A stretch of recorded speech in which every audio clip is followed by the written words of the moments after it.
With the US presidential elections around the corner, billionaire Elon Musk's interview with Republican presidential nominee Donald Trump on Tuesday has irked the United Auto Workers Union. The United Auto Workers Union says it filed charges Tuesday against former President Donald Trump and billionaire Elon Musk over comments made Monday night during a conversation on X, formerly known as Twitter. The conversation between Musk and Trump could end up landing them both in legal trouble. The United Auto Workers filed federal labor charges against the pair for comments made during that interview. The United Auto Workers, UAW, filed federal labor charges against Trump and Musk, alleging they attempted to threaten and intimidate workers during a conversation hosted by Musk on X. During the conversation, Trump praised Musk's labor practices, which included firing striking workers, a move the AUW claims violates federal labor laws, especially the National and Labor Relations Act that preserve workers' rights to strike by making it illegal to fire them. The UAW's complaint was filed with the National Labor Relations Board, targeting Musk as a representative of Tesla. A conversation between Donald Trump and Tesla CEO Elon Musk has irked the United Auto Workers Union, which said on Tuesday it has filed complaints with the National Labor Relations Board against the two men. You're the greatest cutter. I mean, I look at what you do. You walk in and you just say, you want to quit? They go on strike. I won't mention the name of the company, but they go on strike and you say, that's okay, you're all gone. The union is accusing Trump and Musk of attempts to threaten and intimidate auto workers. The UAW seized upon remarks Trump made on Monday during a 2-hour conversation with Musk that was broadcast on social media platform X. According to the complaint, the UAW alleges that Trump suggested firing workers who went on strike.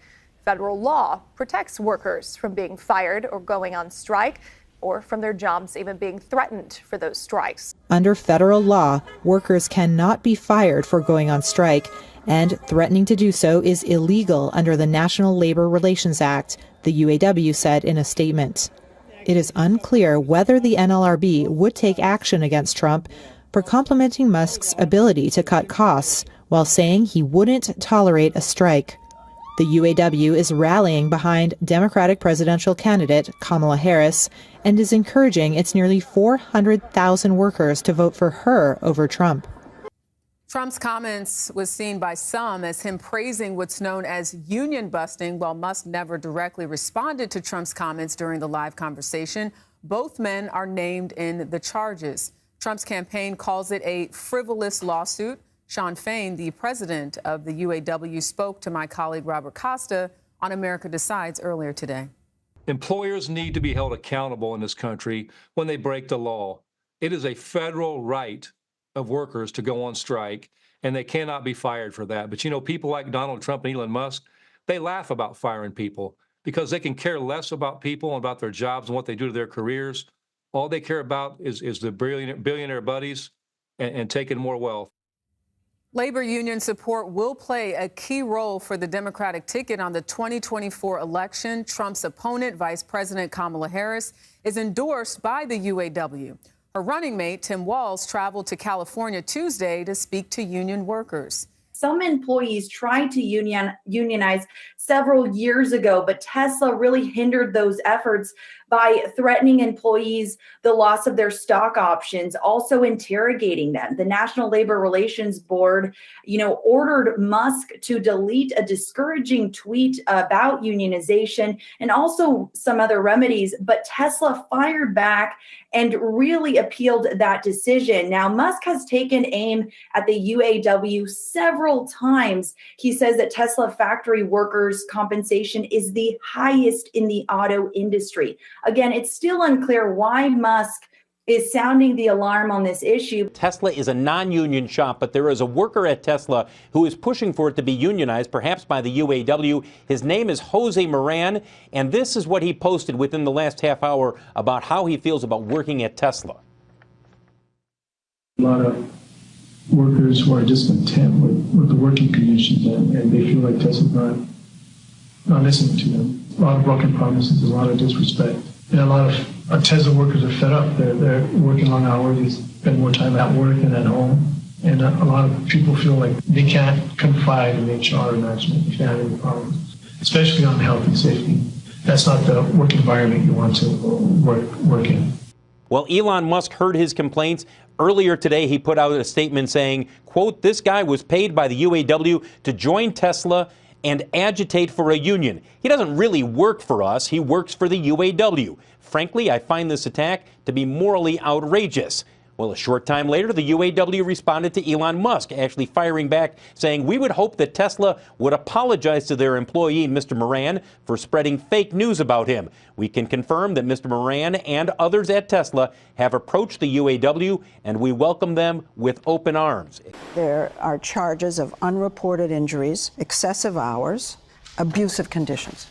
Well, it's important to emphasize that there's been an aggressive campaign by the UAW to absolutely attack Tesla with a load of nonsense in order to try to unionize the company. So you think they drummed up these charges? Yes, these are utter nonsense. Elon Musk is now opening the door for United Auto Workers to hold a vote at the company's plant in California after resisting for years. He took it to Twitter. Let's look at that tweet that he says, "Our real challenge is Bay Area has negative unemployment. So if we do not treat and compensate our awesome people well, then they may have many other offers and will just leave. I'd like to hereby to invite UAW to hold a union vote at their convenience. Tesla will do nothing to stop them." As you take a look at shares of Tesla, we should point out that when it comes to unionizing auto plants in the U.S., if they're not already unionized, the UAW's track record is not a strong one, guys. The big three, while it's heavily unionized, and yes, there is a unionization representation at some other foreign automaker plants, generally speaking, they have not been successful. So it'll be interesting to see what happens at the Tesla plant out in California. The United Auto Workers announced that its members at each of the big three U.S. automakers had officially ratified their newly negotiated contract. According to the union, 64% of workers across Ford, Stellantis, and General Motors voted in favor of the deal won by the union after a 6-week strike. And in an enduring lesson about the power of labor unions, the new contract brought gains beyond UAW membership. At least half a dozen non-union automakers, Hyundai, Honda, Toyota, Nissan, Subaru, and Volkswagen, all announced they would raise the pay of their U.S. auto workers, most roughly in line with the UAW contract. This cements the longest auto worker strike in 25 years as not only a huge success for the UAW, but a success for all auto workers across the industry, and a reminder of the impact a unionized workforce can have on the distribution between wages and profits. Yeah, I want to get into that. But just to recap what you just said, those numbers that you just went through are very similar to the deal that you worked out. 11% pay increase immediately, a 25% pay increase over 4.5 years, cost of living adjustments reinstated, shortened time to the top wage from 8 years to 3 years. I know that's a big deal. Right to strike over plant closures and ending the two-tier pay structure, which I know from conversations I've had was an enormous deal. Really wasn't stressed out about how long it takes because we knew we had the power of the membership behind us, and we had a membership because of our contract campaign and things we've done differently since we took over. Our membership was energized and ready to do whatever they had to do to get the right results. So it was just really a matter of the strategy and how we were going to exercise that and just fully use the power of the membership. And that's what gave us power at the bargaining table. Obviously, United Auto Workers Democratic Union, you're elected by them. You serve as their representative in these contract negotiations, not at the places that aren't unionized. But I'm curious to hear your reaction to this kind of sort of spillover effect that we've seen at non-union automakers raising their wages as well. Hey, we call that the UAW bump. That's what happens when we bargain good contracts. Bargaining and organizing go hand in hand. And, it's not a coincidence that within 3 days after us coming to tentative agreements at the big three, Toyota raised their wages by 11% and reduced their progression to 4 years. Then Honda followed suit with bigger raises and a 3-year progression. Then Hyundai jumped on board. Now Volkswagen's jumped on board. And just today, Subaru announced wage increases for their employees because they want workers to fear, having a union. So they're trying to, give them reasons not to join the union. But we know the members, those workers, they deserve their fair share. And that's going to be the next phase of this, is organizing those places and giving those workers their full share of the fruits of their labor. So we expect to bring that standard up everywhere. And the Elon Musk of the world that have the Teslas, they want to, that's how billionaires get their money. They do it on the backs of the working class people. And, they take the profits and other people go poor in the process of these people getting rich so they can, build rockets and fly themselves into outer space or whatever the hell it is they want to do with their spare time. What do you think the lesson has been from this year, not just for the United Auto Workers, but we've seen it with the Writers Guild, we've seen it with SAG-AFTRA, we've seen it with flight attendants, we've seen it across the labor movement and across working people in this country, the most amount of strike activity we've seen in a generation. Look, working class people are fed up, union or not. And I think, COVID taught us a valuable lesson. People reflected on what's important in life. And what's important in life is not working 7 days a week, 12 and 16 hours a day, or working multiple jobs, scraping to get by, living paycheck to paycheck. People want a life, and that's not a life. And so I think that's what people are seeing now is the pathway to having a better life is by organizing and joining a union. We have the power. When we withhold our labor, no matter where people work, nothing moves. The billionaire class, the corporate class can build all the factories or businesses they want, but if there aren't people there to do the work, nothing's going to move. And so we have to harness that power, come together and organize and work together and stand together, and we'll take our lives back.